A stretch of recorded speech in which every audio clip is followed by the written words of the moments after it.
2849th episode of India's most happening Facebook live show का नाम है राज की बात, रायपुर डिज़ाइन अवार्ड के साथ एक कोशिश जहां पर हम रायपुर के आर्किटेक्ट्स, इंटीरियर डिज़ाइनर्स का इंटरव्यू कर रहे हैं, उनके जीवन को आप तक पहुंचाने की कोशिश कर रहे हैं। ना ही सिर्फ उनके जीवन को, लेकिन उनके चैलेंजेस को, उनके ऑब्स्टिकल्स को, उनके सक्सेसेस को आप तक पहुंचाने की कोशिश हो रही है ऑन राज की बात। I really want to thank IP Vastu by architect Mala Dwivedi presenting राज की बात रायपुर डिज़ाइन अवार्ड के साथ in association with a big thank you to Eco Structures, one of the best companies with facade in India. Also want to thank Mega Power Solar Energies Private Limited, who are one of the best solar companies. Can't forget to thank Volantis Healthcare Solutions by Abhay Santoshwar, and a big thank you to Spacewood, my season partner, Spacewood Modern Living. मेरी आज की जो मेहमान है वो एक एक आचार्य है जो वास्तु को समझती हैं, महावास्तु आचार्य हैं जो वास्तु के इम्पोर्टेंस को समझती हैं, उससे किस तरह से लोगों के जीवन को बदल सकती हैं या बदलाव ला सकती हैं, उसकी कोशिश कई वर्षों से कर रही हैं। साथ ही साथ एक इंटीरियर डिज़ाइनर हैं जो पहले पैशन के लिए काम करती थी, तब भी बड़ी कंटेंट थी, लेकिन उसके बाद जब प्रोफेशनली काम करना शुरू किया तो अब भी बड़ी कंटेंट है। प्लीज़ स्वागत करें मेरी आज की Raipur design awardee. Please welcome interior designer Mansi Jogani ma'am. Ma'am नमस्कार। नमस्कार मैम, स्वागत आपका राज की बात में। कैसी हैं आप? much. तो मैम, वास्तु के हिसाब से हम सही बैठे कि हम ये इंटरव्यू कर पाए? डेफिनेटली। Thank you. सबसे पहले तो मैं आपको थैंक यू बोलना चाहती हूँ कि आप जो इनिशिएटिव लेकर के काम कर रहे हैं, और आई थिंक मैंने अभी तक ऐसा नहीं सुना था पैन इंडिया कोई ऐसा कर रहा है, और FB पे अपने पेजेस पे जो अलग अलग इंडस्ट्रीज़ के लोगों की मेहनत को इस तरीके से लेकर के आ रहा है। Thank you so much, and आपके स्पॉन्सर्स को भी बहुत बहुत धन्यवाद। Thank you ma'am. तो मैम, मानसी मैम की कहानी हम शुरुआत से शुरू करते हैं। जब छोटी थी तब क्या क्राफ्ट, क्या ड्राइंग, क्या डिज़ाइनिंग, क्या इन्हीं चीज़ों में इंटरेस्ट था? क्या इस घर की चीज़ किस तरह से सुंदर बनाई जा सकती है? कैसे घर की ही पुरानी चीज़ों को कुछ नए तरीके से बनाकर उसे घर पर सजाकर नया बनाया जा सकता है, घर की खूबसूरती को निखारा जा सकता है? क्या इसी किस्म का मैं इसी चीज़ों में बिजी थी, इसी किस्म के सपने थे कि आगे जाकर भी यही करना है? डेफिनेटली। मैं आपको बताना चाहूँगी कि मैं क्लास 8th में थी जी, और हमारे घर में कुछ रिनोवेशन सॉर्ट ऑफ काम हो रहा था। तो तब से मुझे याद है स्पेसिफिकली कि मैं क्योंकि उसमें मैंने अपने दादाजी से फाइट भी की थी कि दादाजी ये चीज़ ऐसे नहीं ऐसे बनानी है। जी। कारपेंटर से उस समय पे बात करना कि आपके पास तो कैटलॉग्स होंगे, क्या आप इसको कैसे बनाते हो, किस तरीके से होगा, वो आप मुझे ला करके दिखाएंगे। बाथरूम के रिनोवेशन में उस समय से भी जैकवार की फिटिंग हम क्यों नहीं लगाएंगे, हम वही लगाएंगे जी। And that to black colour का टैप हमारे यहाँ पे उस समय पे मैंने जिद करके लगाया था। तो इंक्लिनेशन तो बहुत ज़्यादा इसमें स्टार्टिंग से ही था जी। अब क्लास 8 से आप देखिए, तब से इंक्लिनेशन इंटीरियर डिजाइनिंग की तरफ था, और जिसको ये रहता है, जिसको भी डेफिनेटली वो आर्ट्स में, ड्राइंग में, पेंटिंग में, सभी में एक्टिव रहता है जी। और वो मैं थी उस पे करती थी। इनफैक्ट आज मेरे बच्चे भी इसमें काफ़ी एक्टिव है। उन्होंने कोई कोर्सेज नहीं किए, लेकिन उनकी स्केचिंग आप देखेंगे तो बहुत ज़्यादा अच्छी है, वो गॉड गिफ्ट है बाय डिफ़ॉल्ट उस पे है। उसके बाद जब पढ़ाई करने का वक्त आया, तब हमारे टाइम्स में, मैं born and bought up Raipur में ही हूँ, तब हमारे टाइम्स में यहाँ पे इंटीरियर डिज़ाइनिंग का कोर्स नहीं हुआ करता था जी। और बाहर जाके पढ़ाई करना मुझे परमिशन नहीं दी गई। तो मैंने उस समय BCom ही किया जी। और उसके बाद मेरी शादी हो गई। बट मेरा इंक्लिनेशन कहीं ना कहीं इसकी तरफ था ही। मैं हमेशा मौका देखती थी कि मुझे कब मौका मिलेगा और मुझे ये कोर्स करना है। वो स्टार्टिंग से था। उसके बाद शादी के बाद 2 बच्चे हो गए। उसके बाद मुझे एक मौका लगा, मैंने अपने हस्बैंड को रिक्वेस्ट किया कि मैं क्या ये कोर्स कर लूँ। तो उन्होंने मुझे permission they the. And in the year 2007 I completed my diploma. I am a diploma holder only, and proudly I can say I can handle any kind of project of any sector also, because we have completed all successful projects in all kind of sectors. Okay. Residential हो चाहे commercial हो, हम उसको best देने की पूरी कोशिश करते हैं और हम देते भी आए हैं जी। उसमें काफ़ी सारे प्रोजेक्ट्स हमने सारे सेक्टर्स में लगभग काम किया है। एंटरटेनमेंट हो, हॉस्पिटैलिटी हो, हॉस्पिटल्स भी हैं, हेल्थ सेक्टर है, ओपीडीज़ हैं, ऑफिसेज हैं, रिटेल काउंटर्स हैं, शॉप्स हैं और रेसिडेंस हैं, what ever kind of projects. तो वो सारे उसके बाद 2007 से मेरी जर्नी स्टार्ट हो गई। 2007 से ही मुझे काम आना स्टार्ट हो गया, बट मैं इसको अपने एक पैशन की तरह ही करती रही। हमेशा मैंने अपना काम एक पैशन की तरह ही किया। और उसके बाद 2018 में कुछ सर्कमस्टेंसेस ऐसे हुए जिसकी वजह से ये मेरा ब्रेड एंड बटर हो गया। उसके बाद फिर हम मार्केट में थोड़ा सा लार्जर स्केल में और प्रॉपर वे में आए, और I am doing it professionally in high levels, and by grace of God and by grace of my blessings of my guru, family and friends, we all are doing as a team. Ma'am, मैं ये सवाल पूछने से पहले आपसे माफ़ी चाहता हूँ जी। 2018 में जो हुआ वो एक ऐसा पड़ाव था आपके जीवन का जो बिकॉज आपकी 3 बेटियां हैं, वो आपने क्या बहुत आसानी से उसे एक्सेप्ट किया इस प्रैक्टिकल एक पव्यू रख के कि I have to raise my daughter so I have to become strong, और was it that something which moved you from inside? See, उस समय की सिचुएशन तो डेफिनेटली मेरे को तोड़ दी थी। And your husband was no more. Yeah, I mean, 2018. yeah, I lost my husband in the year 2018. जी। और उनका काफ़ी सपोर्ट रहा था मुझे, मतलब इनकरेज करने के लिए। जब मेरी पढ़ाई नहीं हुई थी और हमारा बंगलो बन रहा था काफ़ी बड़ा सा, उस समय पे भी क्योंकि मेरा इंटरेस्ट इसमें रहा था, तो मैं लेट नाइट बुक्स पढ़ के और उसमें डिज़ाइंस बनाती थी। तो वो मुझे ग्राफ कॉपी ला के दिए कि तुम इसके थ्रू बनाओ और उसको बताओ वहाँ पे साइट पे। उन्होंने वो चीज़ मुझ में कुछ देखी होगी, समझी होगी, तो उन्होंने मुझे उस समय ऐसा सपोर्ट किया।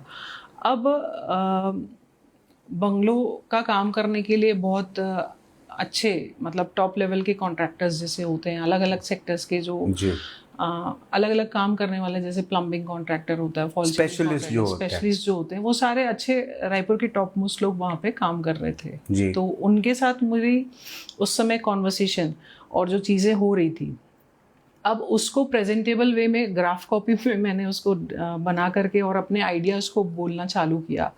तो फर्स्टली तो उस समय बहुत बड़ा चैलेंज आया था कि एज अ लेडी और as a housewife, who is she who is telling us to do all the things. और मैंने अपने कंसेप्ट जो है उस समय से भी एकदम डिफरेंट बनाए थे। रायपुर में जो चलता था उससे टोटली अलग चीज़ें थी जी। तो वो एक्सेप्ट नहीं कर रहे थे। At that time I got my biggest support from my husband. He told them कि आप या तो ये काम करेंगे, ये जैसा बोल रही हैं वैसा करेंगे, नहीं तो आप जा सकते हैं जी। तो वो मुझे काफ़ी सपोर्ट किया और उनके पास भी कोई ऑप्शन नहीं था, तो उन्होंने चुपचाप मेरी बात मान के वो किया। After completion of the house everybody like that, और वो कंसेप्ट्स टोटली नए थे रायपुर के लिए उस समय पे भी, और काफ़ी लोग हमारा मकान देखने के लिए आते थे उस समय भी जी। और वहाँ से थोड़ा सा और मेरे हस्बैंड को भी कॉन्फिडेंस आया था कि कर सकती हैं। और जैसे जनरली बहुत सारा टाइम रहता है, अभी सारे काम तो मेड्स करते हैं, तो हाउसवाइफ्स आर फ्री मेरे हिसाब से। और मुझे लगता है कि कहीं ना कहीं हमको पॉजिटिव वे में अपनी एनर्जी को जो है पॉजिटिव डायरेक्शन में डालना चाहिए जी। कुछ हेल्प, हाउस हेल्प ले करके, और हम डेफिनेटली अपनी एनर्जी और अपनी स्किल्स को यूटिलाइज प्रॉपर वे में कर सकते हैं जी। ये थॉट मेरा शुरू से ही रहा है, अभी भी मैं ऐसा ही सोचती हूँ।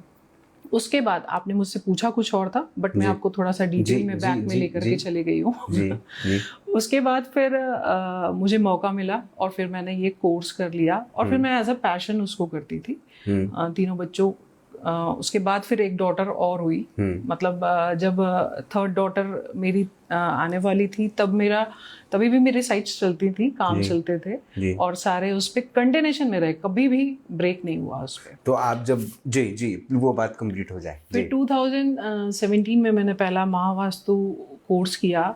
उसके लिए भी मुझे पुश इसीलिए बहुत ज़्यादा आया था क्योंकि मेरी कुछ ड्रीम प्रोजेक्ट्स उस समय फंस रहे थे जी। पहले तो सही बताऊं तो मेरी खुद की जो है वास्तु वालों के साथ एंटी होती थी।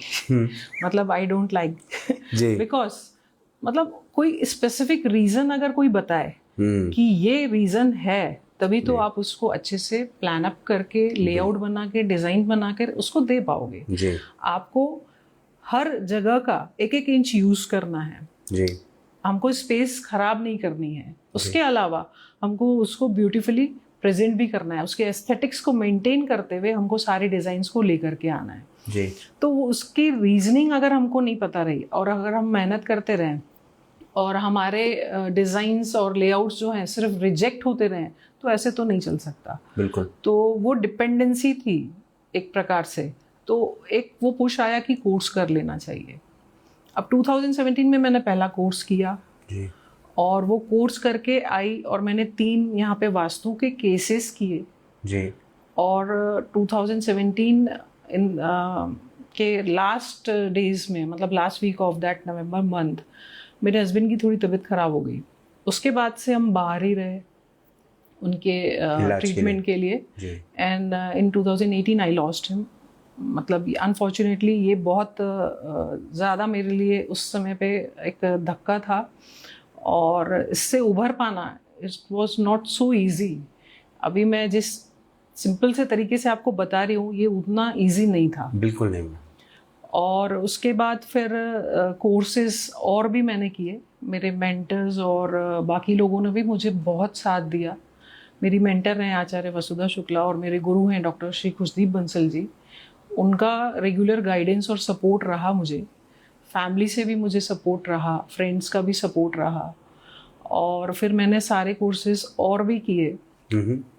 बहुत मन तो मैं उस पर बैठ गई थी, रियली बताऊं तो मैंने कुछ भी नहीं किया और इट वाज लाइक कि कुछ अच्छा नहीं लग रहा है और कुछ सही नहीं है, वैसा करके कोई भी चीज़ आए तो उसको मना कर देना, वैसा टाइप्स का उस समय का एनवायरनमेंट चला था जी। फिर धीरे धीरे कोर्सेज करके और थोड़े कुछ चीज़ें जो है एज ए रेमेडीज़ कह सकते हैं और फिर वास्तु बैलेंसिंग कह सकते हैं, कुछ चीज़ें वो करते करते मुझे ट्रांसफॉर्मेशन हुआ मेरा और बच्चों को भी देखते हुए, बच्चे मेरी स्ट्रेंथ हैं और बच्चों को इस तरीके से नहीं, हम उनका करियर है, उनका फ्यूचर है, वो सारी चीज़ों को हम ख़त्म नहीं कर सकते। बिल्कुल।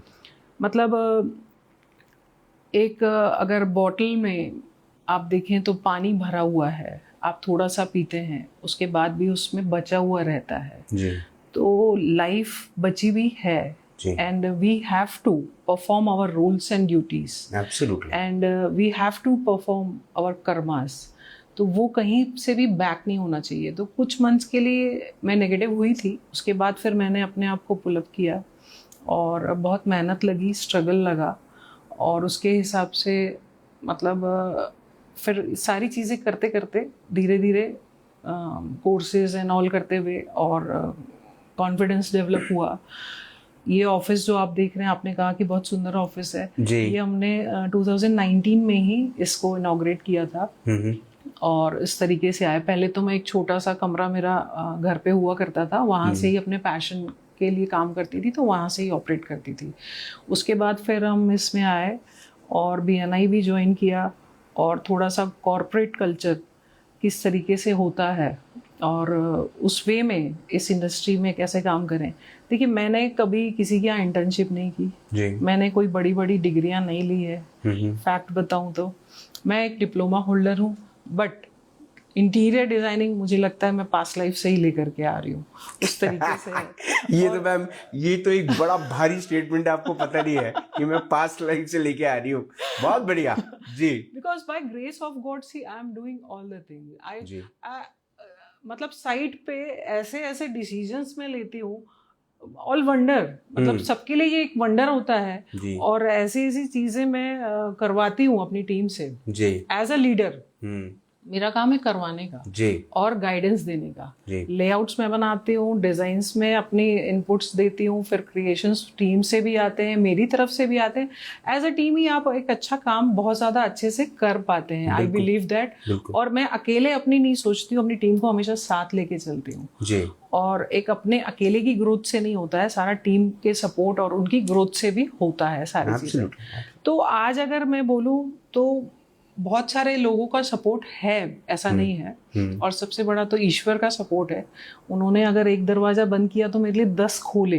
एंड ईश्वर हमेशा ऐसा करते हैं कि एक दरवाजा बंद करते हैं तो वो 10 खोलते हैं। जी you have to trust and you have to follow. जो चीज़ें जो अनहोनी होनी थी वो हो गई, वो उसको हम बैक नहीं लेके आ सकते। बट आगे अगर मैं उस नेगेटिव थॉट्स के साथ ही रहती तो मेरे 3 बच्चों का फ्यूचर भी स्पॉइल हो जाता। सच बात। आज आई कैन प्राउडली से मेरे तीनों बच्चे काफ़ी अच्छे उस पर एजुकेशन भी ली है उन्होंने। बड़ी बेटी ने आर्किटेक्चर किया है दुबई से, सेकेंड डॉटर इंटीरियर डिज़ाइनिंग कर रही है दुबई से, थर्ड डॉटर अभी छोटी है, इनमें थोड़ा सा गैप है, but she is also incline कि मैं इंटीरियर डिज़ाइनर ही बनूंगी। और वो ऑटोकेड अभी भी चलाती है। वो स्टैंडर्ड क्लास 8 में है और वो ऑटोकेड चला सकती है। She has that skill. Sketching में सारे लोग बहुत ज्यादा अच्छे हैं बाय डिफॉल्ट। अब मैं इसको पास्ट लाइफ से हम कनेक्शन लेके आ रहे हैं, ना बोलूँ तो क्या बोलूँ। नहीं बिल्कुल मतलब we have not done any kind of course ना फॉर स्केचिंग बोल लो, आप ड्राइंग बोल लो, और मेरे लिए sketching is, I mean, I'm sorry, but when we talk about a degree or a diploma or a certificate, ma'am मुझे ऐसा लगता है कि by the end of the day client आपसे ये नहीं पूछता कि आपने कहाँ से डिप्लोमा या डिग्री ली है। वो आपके काम देखता है। और मुझे ऐसा लगता है कि काम अपने आप में एक बहुत बड़ी डिग्री और एक बहुत बड़ा स्टेटमेंट है। तो इंटीरियर डिज़ाइनर मानसी चुगानी का काम अपने आप में बहुत कुछ बोल देता है। तो मुझे नहीं लगता कि कोई किसी ने आपसे ये पूछना भी चाहिए, है ना? कभी नहीं पूछा मुझसे, आज तक किसी ने पूछा। और कोई आपसे अगर पूछे, पहली बार ही आपको ये चीज बता रही हूँ। नहीं, लेकिन कोई पूछे तो मैम उसके घर का वास्तु चेक कीजिए, कहीं गड़बड़ है। मैम वास्तु की तरफ रुझान कब आया? आई मीन इंटीरियर डिजाइनिंग तो आप कर रही थी, आप उसी में आगे बढ़ती, कब ऐसा लगा कि मुझे महावास्तु आचार्य बन जाना चाहिए, मुझे ये ये कोर्सेज करने चाहिए? देखिए 15 और 16 में जब मेरे ड्रीम प्रोजेक्ट्स रिजेक्ट हुए थे, तब से एक पुश था कि कोर्स करना है। फिर 17 में मुझे अपॉर्चुनिटी मिली। I was in search of good course. Technical है हम लोग। देखिए डिप्लोमा और डिग्री जो है ना, आपको इतना तो हेल्प करता है कि आपको एक प्रेजेंटेबल वे में, मैं ये नहीं कहती हूँ कि भाई सारी पढ़ाइयाँ खराब हैं, I can't say this, not at all. बिल्कुल बिल्कुल। तो आपको एक प्रेजेंटेबल वे में किस तरीके से आपको आपकी ड्राइंग्स प्रेजेंट करनी है, टेक्निकल चीज़ें क्या हैं, किस तरीके से हैं, वो प्रैक्टिकल एक्सपीरियंस के साथ साथ आप सीखते भी हैं डेफिनेटली। बट आपकी पढ़ाई आपको ये डेफिनेटली मदद करती है इस पे, इन सारी चीज़ों में। तो उसके बाद जब 17 में मैंने कोर्स किया टेक्निकल, जो महावास्तु का कोर्स जो पहला किया, उसमें मुझे काफ़ी अच्छा लगा जी। वो स्पेसिफिक बात पे ही बात करता है, प्रॉब्लम पे ही बात करता है महावास्तु। अगर प्रॉब्लम है तो सोल्यूशन है, और प्रॉब्लम ही नहीं है तो फिर आपको किस वास्तु और किस एस्ट्रोलॉजी की ज़रूरत है? किसी चीज़ की ज़रूरत नहीं है। प्रॉब्लम है तो आपको डेफिनेटली दिखाना चाहिए चीज़ों को और उसको करना चाहिए। सबसे बड़ी तो ये बहुत अच्छी बात उनकी लगी थी ये मुझे। उसके बाद मैंने उनका कोर्स किया, और कोर्स करने के बाद 3 केसेस मेरे ऐसे थे जिन्होंने मुझे काफ़ी पुश किया जी। कि अगले भी करने हैं। और अगले कोर्सेज के लिए भी मैंने रजिस्ट्रेशन आते साथ ही जब ये केसेस किए और उनके रिजल्ट्स आने लग गए तो उसके लिए कर दिया था। और फिर आगे कोर्सेज का फ्लो सारा बना हुआ रहा जी। मेरे चैलेंजेस भी थे, बट कोर्सेज रजिस्टर्ड भी थे। और मेरे मेंटर्स ने मुझे पुश किया कि आपको कोर्स के लिए जो रजिस्ट्रेशन किया है उसको बैकआउट नहीं करना है, कोर्स करना चाहिए, कोर्स करो जी। तो थैंक्स टू देम, उन्होंने जो मुझे पुश किया तो वो मुझे आज कहीं ना कहीं एक बहुत बड़ा बैकअप और सपोर्ट देता है वो सारा चीज़ जो है। तभी मैंने कहा कि एक दरवाज़ा बंद किया तो 10 ईश्वर ने ज़रूर खोले। तो मुझे उन्होंने ऐसे ऐसे कनेक्ट्स दिए और चीज़ें की।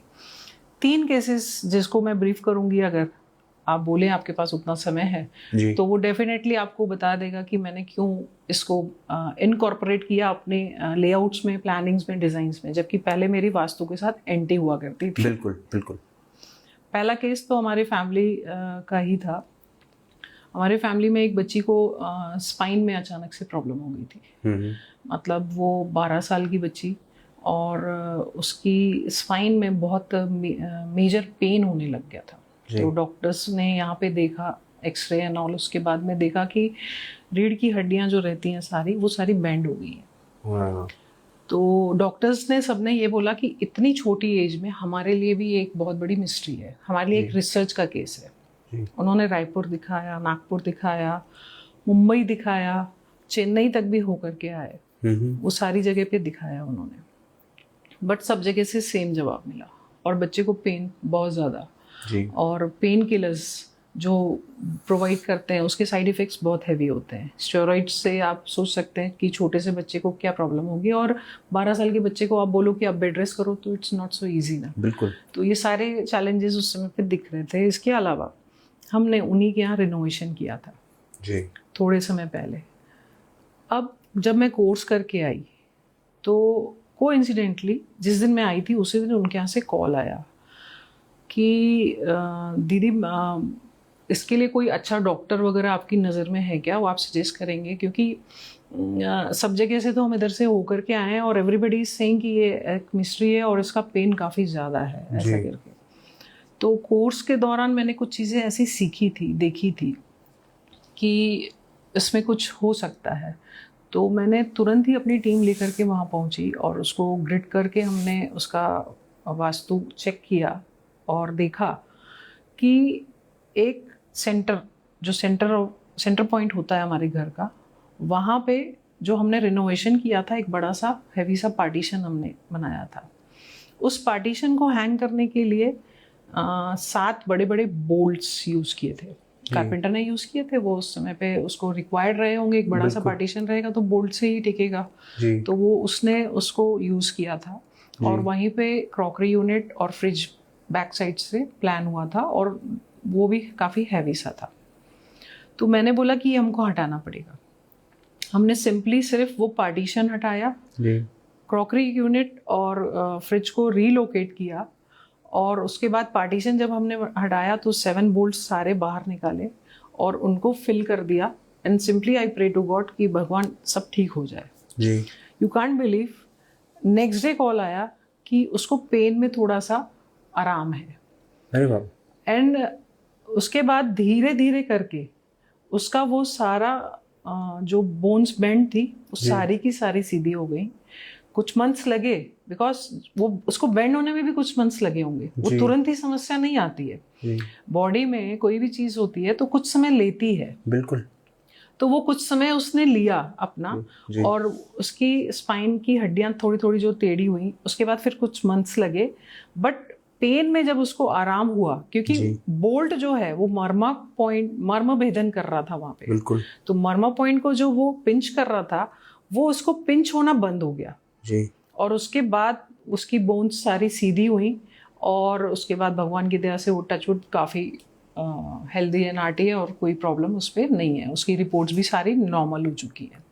ये एक बहुत बड़ा पुश था मेरे लिए कि अनजाने में हमारे काम की वजह से किसी बच्चे का फ्यूचर स्पॉइल हो सकता था। अगर मुझे ये चीज़ पहले नॉलेज में होती तो मैंने तो ये काम किया ही नहीं होता उस तरीके से, बिकॉज मैं तो अपने पैशन के लिए ही पहले काम कर रही थी उस समय तक, और मेरा पैशन किसी को हार्म कर सकता है तो वो मुझे एक सोचने का उसने एक फैक्टर दिया कि why can't we use these techniques, why we are not using it. These sciences basically. Yeah, this is actually a science. Absolutely. वास्तुशिल्प कला अगर बोली जाए, आर्किटेक्चर का मतलब होता है वास्तुशिल्प कला, and vastu is that only. और वास्तु का मतलब यही है कि आप किसी भी भवन में कोई भी चीज़ का प्लेसमेंट कहाँ पे होना चाहिए, कैसा होना चाहिए, किस तरीके से होना चाहिए। और उसके बाद फिर वो बैलेंसिंग, हम कलर्स, शेप्स और मेटल से बैलेंसिंग करते हैं, तो फिर उसके बाद it's a game of balancing. But ma'am ये कितना शॉकिंग है मैम कि, और मैं आपके आपके इस इस जज्बे को भी सलाम करता हूँ कि आप ऑन कैमरा आकर इस बात को एक्सेप्ट कर रही हैं कि आपके ही प्रोजेक्ट में Yes. आपके ही प्रोजेक्ट में एक ऐसा काम हुआ जिसकी वजह से एक बच्ची को तकलीफ हुई। Yes, yes. और आपने जब वास्तु सीख कर आप वापस आई और जब आपने वो जज किया ये काम मेरा ही किया हुआ है लेकिन ये गलत है और इसका असर मेरी क्लाइंट की बच्ची पर आ रहा है, तो I think it was a not just a interior designer decision but और a vastu specialist decision but a very motherly decision which you took. Yeah and it was like ना कि आखिर वो 12 साल की बच्ची है, उसका फ्यूचर है आगे, जी तो ये कैसे हो सकता है। और But देखिए ma'am- मैंने काम किया था, इस वजह से मैं इसको तुरंत कनेक्ट कर पाई। बट मैम ये बहुत बड़ा आई ओपनर है। मुझे ऐसा लगता है ये बहुत सारे लोगों के लिए बहुत बड़ा एक सवाल भी लेकर आता है कि हम फिर क्या एक ऐसे इंटीरियर डिज़ाइनर को हायर करें, क्या एक ऐसे आर्किटेक्ट को हायर करें जिसको वास्तु की ये बारीकियां भी पता है।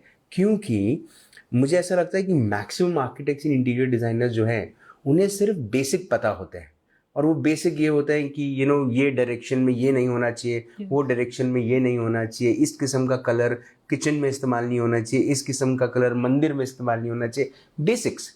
बहुत सारे मुझे ऐसा myths लगता पता है मिथ्स है और बहुत मैम सारे ऐसी छोटी छोटी चीजें छोटी छोटी बात है, लेकिन जो रियल फैक्ट्स हैं, जो फैक्ट्स बहुत कुछ निर्भर करते हैं उस परिवार का जो आपको काम दे रहा है, उस परिवार के स्वास्थ्य को लेके, उनके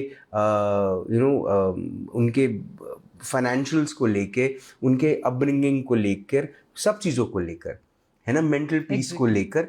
मैम ये सब बातें तो पता रहनी चाहिए। ये तो मैम क्लाइंट्स के लिए एक बहुत बड़ा शॉकर है। एक्चुअली होता है और इसकी जानकारी होनी चाहिए, मैं तो कहती हूँ, क्योंकि मैंने जब एक्सपीरियंस किया तभी मैंने इसको इनकॉर्पोरेट किया जी कि हम महावास्तु टेक्निक्स को यूज करते हुए layouts, plans and design provide करते हैं। वो टेक्निक्स के बेसिस पे जो हमने सीखा है वो हम आपको सजेस्ट करते हैं जी तभी हम उस पर कहते हैं। ये बहुत डिटेल और वास्ट सब्जेक्ट है और इसकी रिसर्च एक्चुअली जो महावास्तु के फाउंडर हैं डॉक्टर श्री खुशदीप बंसल जी की ही है। हम बाय ग्रेस ऑफ गॉड उसको यूज़ करते हैं, वो टेक्निक्स हमने उनसे सीखी है और उसको अप्लाई करते हैं। और देखिए कितनी सारी चीज़ें हम उस पर करते हैं। आज जो नाम और शोहरत या पैसा अर्न करते हैं वो उनके सिखाई हुई नॉलेज की बेस पे ही तो है बेसिकली। बिल्कुल। तो आई ऑलवेज से कि उनके हेल्प और उनकी ये गाइडेंस, उनके नॉलेज की वजह से मेरी खुद की भी लाइफ ट्रांसफॉर्म हुई। कहीं ना कहीं देखिए हमारे यहाँ पे तो प्रॉब्लम थी जिसकी वजह से मेरे यहाँ ट्रेजेडी हो गई। बिल्कुल।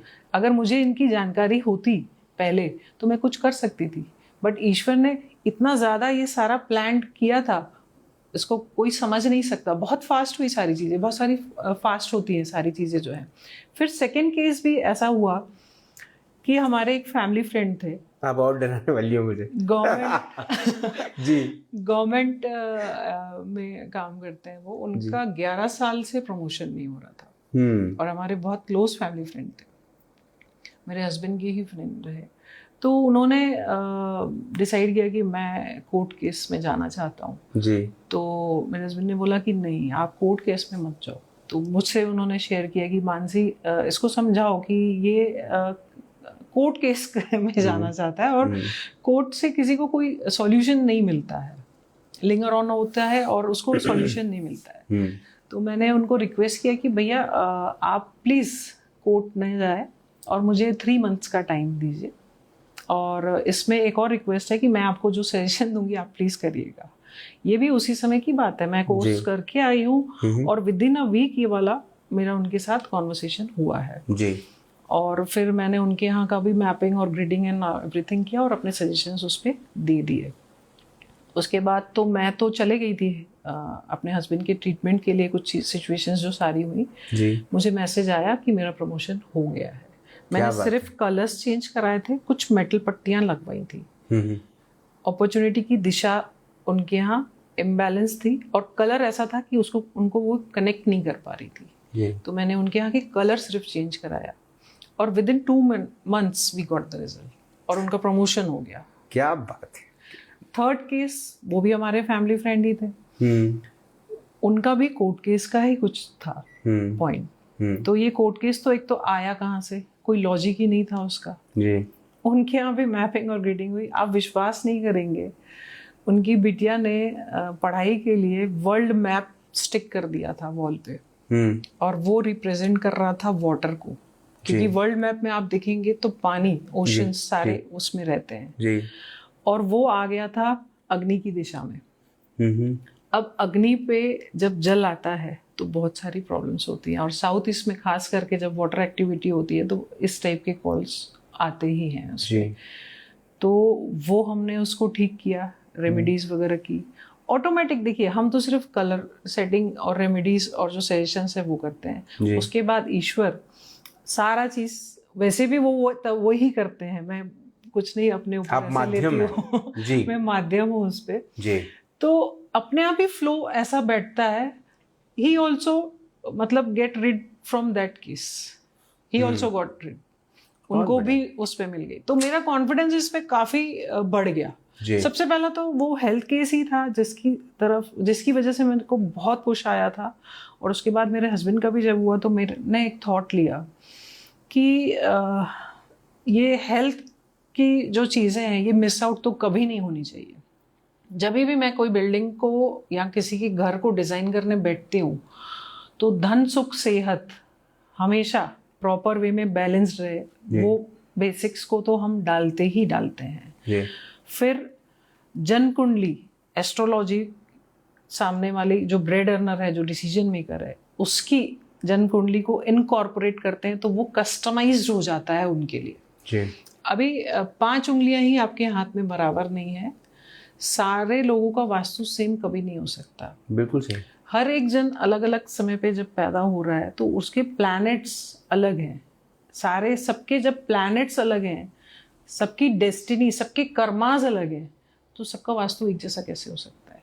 तो एस्ट्रो वास्तु जब हम करते हैं लेआउट्स, प्लानिंग्स और डिज़ाइंस में, तो बहुत अच्छे रिजल्ट्स भी आते हैं और इम्पैक्ट भी अच्छा होता है। वो हेल्थ केस मुझे सबसे ज़्यादा पुश किया था कि मुझे करना ही है, सारे कोर्सेज करने हैं, और जब भी कोर्स, इसमें रिसर्च रेगुलर वे में चलती है, नए कोर्सेज रेगुलर वे में आते रहते हैं, जब भी कोर्सेज आते हैं मैं करती ही हूँ, और मैं सिर्फ और सिर्फ महावास्तु टेक्निक्स पे काम करती हूँ और सिर्फ उन्हीं के कोर्सेज करती हूँ। तो इंटीरियर डिजाइनिंग में ज़्यादा मज़ा आता है या वास्तु करने में? दोनों में आता है, क्योंकि इंटीरियर डिजाइनिंग तो बचपन से देखिए वो कहीं ना कहीं था कि करना है करना है करना है।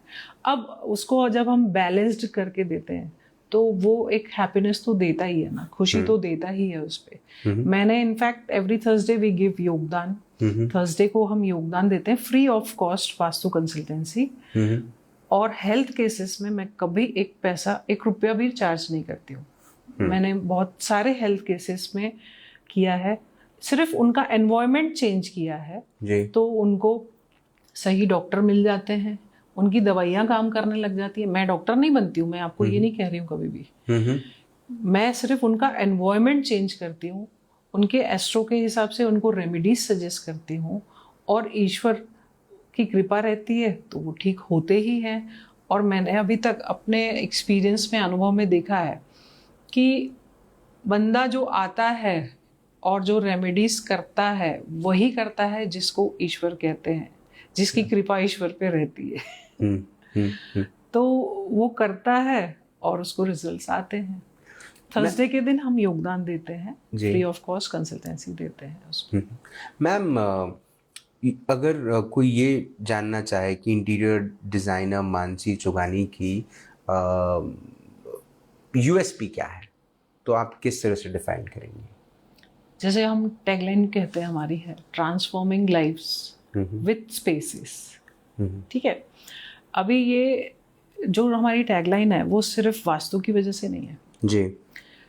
जब कभी आप किसी के घर का इंटीरियर डिज़ाइन करते हो जी, या लेआउट बनाते हो, मैं लेआउट्स भी बनाती हूँ, तो आप कहीं ना कहीं उनकी लाइफ को ट्रांसफॉर्म करते हो।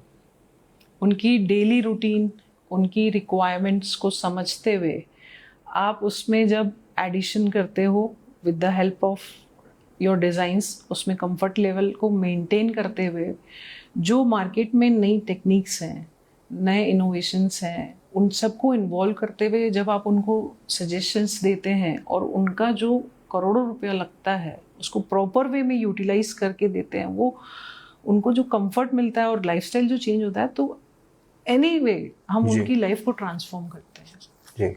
और बुरी से बुरी जगह को हम बहुत सुंदर बनाते हैं। इंटीरियर डिजाइनर का तो काम वही है। तो ये जो था, इसीलिए मैंने ये टैगलाइन बनाई है, ट्रांसफॉर्मिंग लाइव्स विद स्पेसेस, कि architecture, layout plannings, interior designs को यूज करते हुए के साथ अगर हम वास्तु टेक्निक्स को इनकॉर्पोरेट करते हैं तो उनको काफ़ी अच्छा हम लेआउट प्लान डिज़ाइन दे सकते हैं जो उनको सपोर्टिव वे में काम करे। कुछ फिर मैंने बाद में अपने और भी काम पे रिसर्च करी। कुछ कमर्शियल्स थे हमने जो डिज़ाइन किए थे, डिज़ाइन काफ़ी अच्छे हुए थे और बहुत अच्छे हुए थे, तो वो कहीं ना कहीं आपके दिल से जुड़े रहते हैं, बट वो कुछ समय बाद बंद हो गए। क्यों? क्योंकि वहाँ पे बैलेंसिंग नहीं थी। तो कोई भी कमर्शियल अगर स्टार्ट हो रहा है तो डेफिनेटली वो लॉन्ग टर्म में या हमेशा ही अच्छा चलना चाहिए। बिल्कुल, ये एक थॉट रहता है मेरा कि जो भी स्पेस हम डिज़ाइन कर रहे हैं उसके रिजल्ट जो है नेगेटिव वे में कभी ना आए। जब फिर मेरे साथ ऐसे ऐसे एक्सपीरियंस और ऐड ऑन हुए तो थॉट प्रोसेस ही मेरा वैसा बदल गया। है उस पर। चाहे कमर्शियल स्पेस है चाहे रेसिडेंस है, आपको ऐसा उसको डिज़ाइन करना है कि वो हमेशा रहे। जी। अब देखिए, वो कुछ कमर्शियल स्पेसेस अगर हट गए मार्केट से तो एक प्रकार से तो जो एक सिंबल हमने क्रिएट किया था वो हट गया ना। बिल्कुल, कहीं ना कहीं तो हमारा काम खत्म हो गया ना। बिल्कुल। और अगर वो है तो कहीं ना कहीं आपका काम तो हमेशा ही है उस पर। मैम, बहुत सारे एसोसिएशंस भी हैं जो इंटीरियर डिज़ाइनर्स के जीवन को, जैसे ट्रिपल आईडी रायपुर है, बहुत समय से कोशिश कर रहा है इंटीरियर डिज़ाइनर्स को सपोर्ट करके, उन्हें अपडेट करके कि what's in the vendor list में क्या चल रहा है। मैम, आप अपने आप को क्या ऐसे एसोसिएशन से जोड़ती हैं? क्या आप उनके इवेंट्स में पार्टिसिपेट करती हैं? मैं ट्रिपल आईडी की मेंबर हूँ और शुरू से ही हूँ।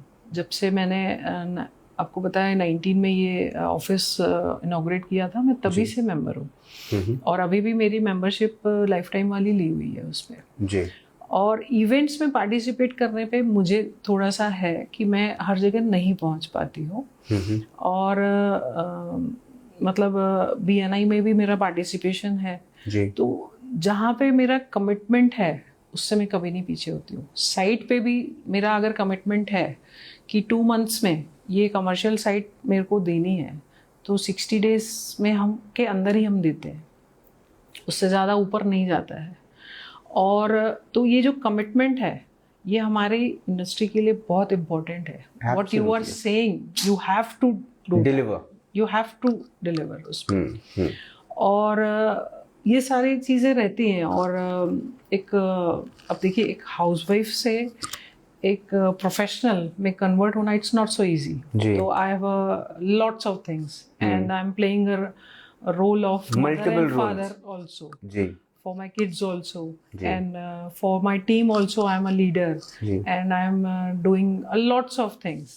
तो कई बार ऐसा होता है कि ट्रिपल आईडी के इवेंट्स में मैं फ्रैंकली बता रही हूँ कि मैं बहुत ज़्यादा पार्टिसिपेट नहीं कर रही हूँ, बट आई अप्रिशिएट देम कि whatever they are doing it's very good.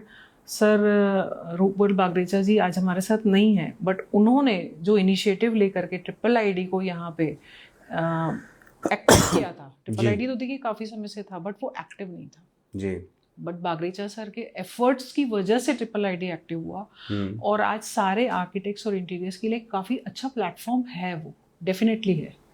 और उस पर बहुत सारे वेंडर्स एंड सारे उस पर हैं, हमारे ग्रुप्स बने हुए हैं, उसमें मैं रेगुलर वे में देखती हूँ जी। और वो वेंडर्स के साथ ऑलरेडी हमारा कनेक्शन तो रहता ही है, सारे वेंडर्स जो है उस पर कनेक्टेड रहते ही हैं। मैम, आपकी जो बेटियाँ हैं जी, बड़ी बेटी फिर बीच वाली, अब छोटी बेटी तो पढ़ रही हैं लेकिन ऑटोकैड जानती हैं जैसे आपने इंटरव्यू में बताया। हाँ। तो मैम, क्या आप भी क्योंकि आपने इंटर्नशिप नहीं की, आपने किसी आर्किटेक्ट इंटीरियर डिज़ाइनर के साथ काम नहीं किया, लेकिन क्या आप उन्हें भी उनसे भी यही चाहती हैं कि वो भी सेल्फ ग्रूम हो, सेल्फ अपने आप को करें अपडेट अपग्रेड और नॉलेज लेकर चलें, या फिर कोशिश करके, या फिर आप चाहते हैं कि वो इंटर्नशिप की की महत्वता समझ कर किसी और के साथ काम करके सीखें? नहीं, ये ज़रूरी है, इंटर्नशिप इम्पॉर्टेंट रहती है। और मेरी बड़ी बेटी ने दुबई से ही इंटर्नशिप किया है और अभी उसने मुझे ज्वाइन किया है। मैंने इनको बोला था पहले आपको वहीं इंटर्नशिप लेनी ही है उसमें। ये फील्ड भी इन्होंने अपनी मर्जी से ऑप्ट की है, मैंने नहीं करवाया है। इनको खुद ही इंक्लिनेशन था। उन्होंने आर्किटेक्चर भी जिसने ऑप्ट किया, जो बड़ी वाली डॉटर है, उसको खुद ही इंक्लिनेशन था और उसने खुद ही अपना चूज किया इसको।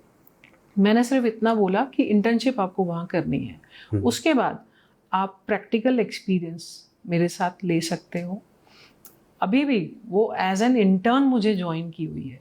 मैंने यहाँ पे जो प्रोटोकॉल्स और पॉलिसीज सारे बच्चों के लिए है, वो इनके लिए भी है। और स्टार्टिंग मेरे यहाँ ड्राफ्ट्समैन से ही होती है। जब तक आपको मैपिंग करके और ड्राफ्टिंग करने नहीं आती, आप कुछ नहीं कर सकते। तो जो स्टेजेस मैंने डेवलप की है अपने से, वो स्टेजेस से ही ये बच्चे भी क्रॉस हो रहे हैं।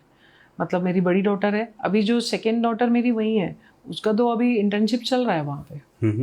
वो इंटर्नशिप कंप्लीट करेगी, उसके बाद आकर के मुझे ज्वाइन करेगी और उसके बाद फिर वो अपनी अपनी रोल्स लेकर के रिस्पॉन्सिबिलिटीज़ को फुलफिल करेंगे। मैम, इसका जवाब जो मैं आपसे पूछ रहा हूँ मुझे पता है, लेकिन फिर भी पूछ रहा हूँ।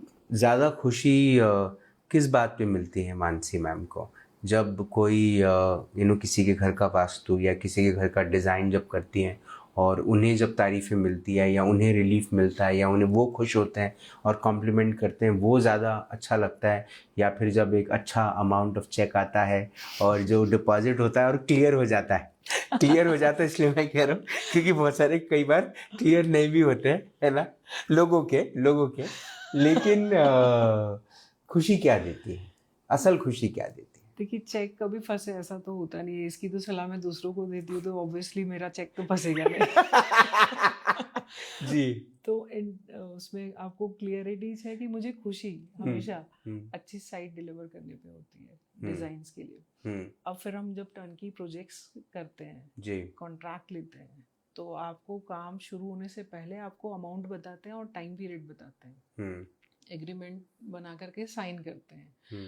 और कमिटेड डेट पे जब हम उसको डिलीवर करते हैं और क्लाइंट का सेटिस्फेक्शन सबसे बड़ी खुशी देता है एक्चुअली, क्योंकि वो ही आपको खुश कर सकता है। मुझे ऐसा लगता है, मतलब मैंने जो पर्सनल एक्सपीरियंस किया है कि मेरा क्लाइंट खुश है तो मैं खुश हूँ। क्लाइंट का सेटिस्फेक्शन आपको डेफिनेटली खुशी देता है। अब डिफरेंट रोल्स जब हम करते हैं, आर्किटेक्चर, इंटीरियर और वर्क को कंप्लीट कराने के अलावा कभी कभी सिर्फ वास्तु कंसल्टेंसी भी देते हैं जी। उसमें जब उनको रिजल्ट्स आते हैं तो रियली इट गिव्स हैप्पीनेस। मतलब काफ़ी अच्छा फील होता है कि कभी किसी बच्चे का काम हो जाता है जी, कभी किसी का बहुत बड़ा अमाउंट फंसा वो रिलीज हो जाता है जी, तो लगता है कि हाँ ठीक है, अच्छा हुआ। मतलब जो जरिया अगर ईश्वर ने मुझे बनाया है जी, तो आई am doing my Karma. Ma'am, अब आगे क्या? और देखा जाए तो पर्सनल बकेट लिस्ट में बहुत सारे एस्पिरेशंस जो हैं वो कंप्लीशन पे हैं, है ना। 3 बड़े प्रोजेक्ट जो आपने दुनिया को दिए हैं, उसमें से एक प्रोजेक्ट तैयार है, दूसरा प्रोजेक्ट तैयार हो रहा है और तीसरा प्रोजेक्ट को वक्त लगेगा, लेकिन वो अपने आप में एक बड़ा बड़ा शानदार प्रोजेक्ट है। उसके लिए तो मैं सोचती हूँ कि उसको मैं यंगेस्ट इंटीरियर डिजाइनर बना ही दूंगी। बिल्कुल बनाएंगे मैम, और आप बना के देंगी, ये भी मुझे पता है। और उसको एक्चुअली खुद इसमें मजा आता है, वो खुद इससे इंस्पायर्ड है। मैं कभी उसको फोर्स करके नहीं बना सकती जी।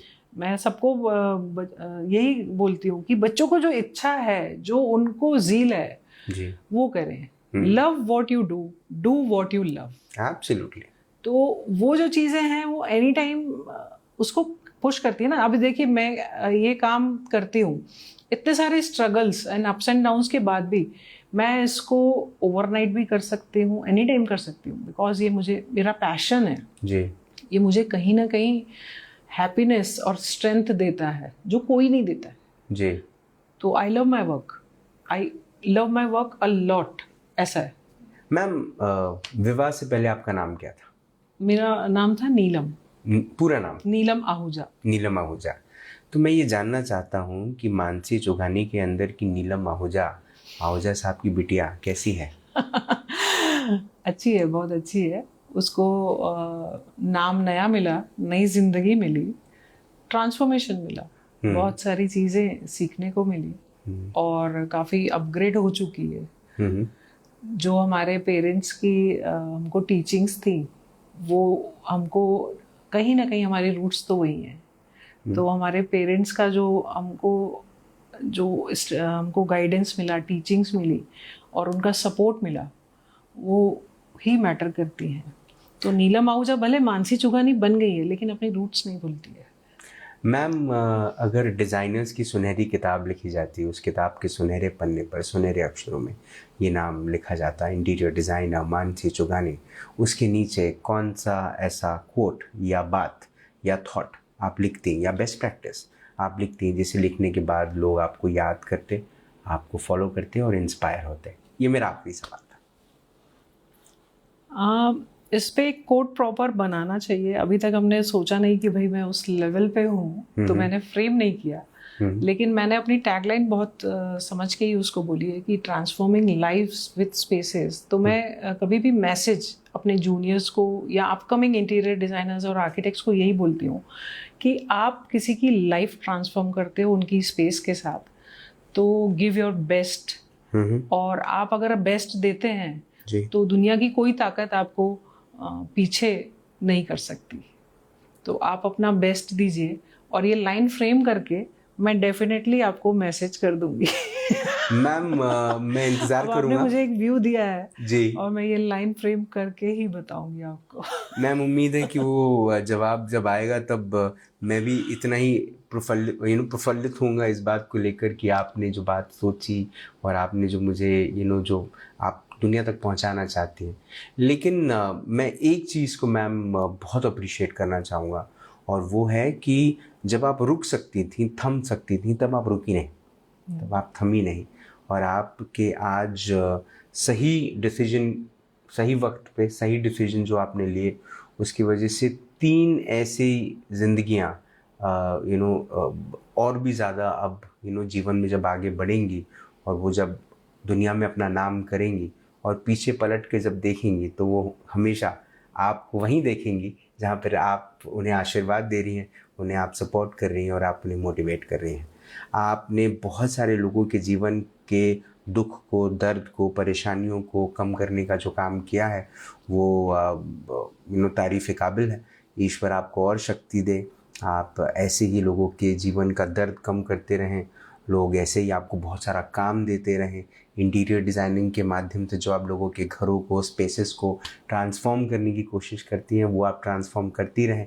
और आप ऐसे ही, आपके पीछे बहुत कुछ अवार्ड्स हैं, लेकिन मुझे ऐसा लगता है कि सबसे बड़ा अवार्ड जो आपके जीवन में है वो शायद वो ईश्वर का आशीर्वाद है जो आपको और आगे रोज़ ले जा रहा है। आप इस शो पर आई, आपने अपना वक्त दिया, आपने हमसे बात की, उसके लिए बहुत बहुत धन्यवाद।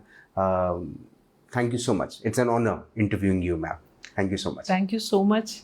आप भी जो काम कर रहे हैं वो एक हटके कर रहे हैं और अच्छा कर रहे हैं। मेरी भी सोच हमेशा से रही है कि कुछ हटके काम दिया जाए, करा जाए। नए नए साइट्स जो हम देते हैं उसमें नए नए आइडियाज़ के साथ हम आते हैं और नए नए चैलेंजेस को फेस करके काफ़ी कुछ चीज़ें सीखते हुए करते हैं। और ईश्वर की कृपा है हमेशा और हमेशा बनी रहे और सब पे बनी रहे, मेरी यही सबके लिए दुआ है। और जिनसे थोड़ी सी कृपा हटे वो आपके पास आए। Thank you so much ma'am, it's an honour. Thank you. बात हुई, मुलाकात हुई in this exclusive episode of राज की बात। This is Raipur design award and today we had interior designer Mansi Chugani ma'am. ये कहीं ना कहीं ये कितना अच्छा महसूस करवाता होगा उनको, जो सिर्फ ना ही लोगों के घर के सपने में एक छोटी सी भूमिका प्ले करते हैं, जहाँ पर वो उनके घरों को वो रंग देते हैं, वो पेंटिंग्स देते हैं, वो सोफ़ा, वो फर्नीचर, वो अच्छा किचन, वो अच्छा बेडरूम, वो एक अच्छा लिविंग रूम देते हैं। और उसके बाद उनकी एक भूमिका होती है, वो अपनी वो भूमिका प्ले करके निकल जाते हैं, और जो उस घर में रहते हैं वो उस घर को रोज़ जीते हैं, वो उस घर के सपनों को रोज़ कहीं ना कहीं जब रोज़ सुबह उठते हैं और अपने घर को देखते हैं, तो जो पहली फील आती है वो आती है, wow my home is so beautiful. लेकिन अगर आपके घर में आपने लाखों करोड़ों रुपए लगाए हैं उसे सुंदर बनाने में, लेकिन फिर भी कहीं ना कहीं थोड़ा सा तीस है, दर्द है, प्रॉब्लम्स है, परेशानियां हैं, वो हेल्थ की हो, वो मेंटल हेल्थ की हो, वो फाइनेंशियल हेल्थ की हो, अगर इस किस्म की प्रॉब्लम आती है तो फिर वो इतना पैसा लगा के मतलब क्या। ये एक सिंपल बात है, और ये सिंपल बात ही लोगों के जहन में, लोगों के दिमाग में नहीं बैठ पा रही। ये अपने आप में एक बहुत बड़ा सवाल है। और दुर्भाग्य की बात यह है कि मैं कई बार सोचता हूँ, लोग मुझे कई बार पूछते हैं कि आप वास्तु को कई बार प्रमोट करते हैं। मैं आर्किटेक्ट माला द्विवेदी का भी मैं इंटरव्यू कई बार ले चुका हूँ। लोग मुझे पूछते हैं कि आप वास्तु को क्यों प्रमोट करते हैं, वास्तु वाले तो बहुत सारे ऐसे वास्तु वाले होते हैं जो खराब होते हैं। बिल्कुल, दुनिया में हर किस्म के लोग हैं। मुझे बताइए, फिल्में भी तो बी कैटेगरी की फिल्में बनती हैं, आप ए कैटेगरी की फिल्में क्यों देखते हैं? ए कैटेगरी मतलब क्वालिटी फिल्में आप क्यों चुनते हैं? उसे क्यों चुनते हैं? क्योंकि आपको पता है वो क्वालिटी है ना। तो इस दुनिया में A B C D E सब सब टाइप के लोग हैं, जेड तक हैं, लेकिन आप चुनते क्या है? ए चुनते हैं आप। और आप उसका चुनाव कैसे करते हैं, उस पर सब कुछ निर्भर करता है। मुझे ऐसा लगता है कि आप एक वास्तु स्पेशलिस्ट को भी हायर करें तो पहले से पता करें कि उनके काम कैसे हैं, उनके प्रोजेक्ट कैसे हैं, उनके प्रोजेक्ट में जो उन्होंने एक योगदान दिया है उसमें डेवलपमेंट क्या है, उसमें चेंजेस क्या है, और आप तब डिसीजन लीजिए कि आपको क्या उस वास्तु स्पेशलिस्ट की ज़रूरत है। मुझे ऐसा लगता है कि एक वास्तु स्पेशलिस्ट एक डॉक्टर की तरह है, जो आपके पास कभी नहीं आएगा कि आप दवाई ले लो। आपको उनके पास जाना पड़ेगा दवाई लेने, लेकिन आप दवाई लेने तब जाएंगे जब आपको दवाई की ज़रूरत है ना। तो ध्यान रखें कि जब जीवन में दर्द हो, तकलीफ हो, तो उसकी वजह सिर्फ शायद आपकी लाइफस्टाइल नहीं, लेकिन आपकी लाइफ का सबसे इंपॉर्टेंट पॉइंट आपका घर भी हो सकता है। इसीलिए वास्तु स्पेशलिस्ट आपके लिए ज़रूरी है, हर किसी के लिए ज़रूरी है।